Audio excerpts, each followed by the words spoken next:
असतात बिचारे road cross करण्यासाठी किंवा लाईफ मधल्या छोट्या छोट्या गोष्टींसाठी पण त्यांना मदतीची गरज असते, बरोबर. सो ते कधी कधी स्ट्रगल करत असतात. काय होतं बऱ्याच वेळा आपण हिचकिचाट असते आपल्या मनामध्ये की करू का नको करू, जाऊ का नको जाऊ करायला. तर असं न करता जे तुम्हाला दिसतंय की समोरचा माणूस खरंच प्रॉब्लेम मध्ये आहे, जेन्युन आहे काहीतरी त्याचं रिझन, तर आपण गेलं पाहिजे हेल्प करायला. हे काइंड असण्याचं हे एक गुण आहे हा. त्यानंतर आहे की दुसऱ्यांच्या भावना समजणं. म्हणजेच काय, काइंडनेसची सिंपल डेफिनेशन अशीच आहे की तुम्ही स्वतःला दुसऱ्याच्या शूज मध्ये ठेवताय म्हणजे काय, तर तुम्ही स्वतःला दुसऱ्याच्या जागी बघताय, त्याचे भावना समजताय, त्याच्या ज्या पण त्याच्या काही तकलीफ आहेत त्या समजताय. ह्यालाच म्हणतं की बी काइंड. ह्यालाच दयाळूपणा जो मॅमनी सांगितला. दयाळूपणा म्हणजे काय, दया येणे. कधी दया येतं तुम्हाला? अशी कुणावर पण दया येतं काय? येईल का तुम्हाला दया? अशी सांगा. श्रीमंत माणूस चालला रस्त्यात येईल का तुम्हाला त्याच्यावरती दया? नाही येणार.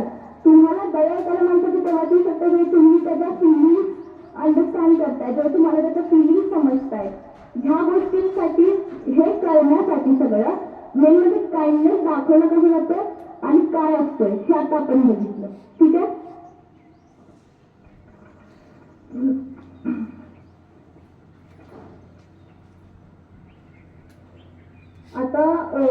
आता बघा, जर का तुमचा कोण क्लासमेट असेल आणि तो त्याची बॉटल विसरलाय, तर बी काइंड मध्ये जर का तुम्ही काइंड असाल, एखादा माणूस काइंड असेल तर तो कसं दाखवेल? जर का एखादा मुलगा किंवा मुलगी त्याची वॉटर बॉटल घरी विसरून आला किंवा एक्झामच्या टाइम मध्ये त्यानं पेनच नाही आणला, तर काय असेल बीइंग काइंड?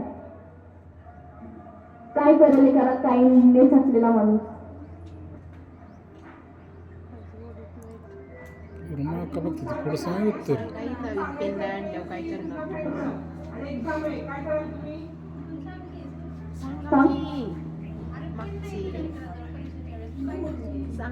हे झालं काइंड होण्याचं एक्झाम्पल. ह्या हे ना तुम्ही काय लिहू शकता. एक्झाम मध्ये हेच नाही करायची म्हणत आहे मी, एक्झामच्या आधी पेन द्यायचं सांगायला लागली.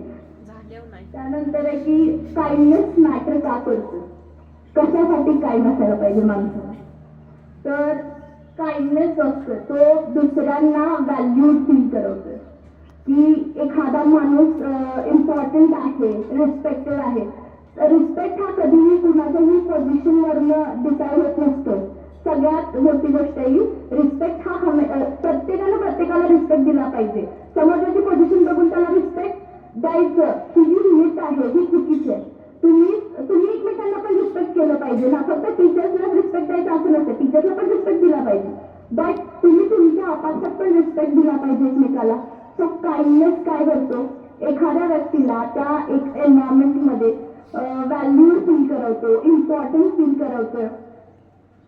त्यानंतर पॉझिटिव्ह एनर्जी जी असत्या एखाद्या ठिकाणी. मला सांगा, तुम्ही एखाद्या अनोळखी ठिकाणी गेलाय, तिथली लोक जर का रूड असतील, रूड म्हणजे गेल्या तुम्हाला कोणी स्माईल पण नाही केली किंवा असं तोंड बघून हेल्पफुल बिलकुल नेचरने दाखवलं, असं त्यांच्या ह्याच्यात असल्यासारखे, तर कसं वाटलं तुम्हाला त्या जागेवरती? अनोळखी जागा आहे तुमच्यासाठी. तुम्ही आन्सर्स करावं का प्लीज?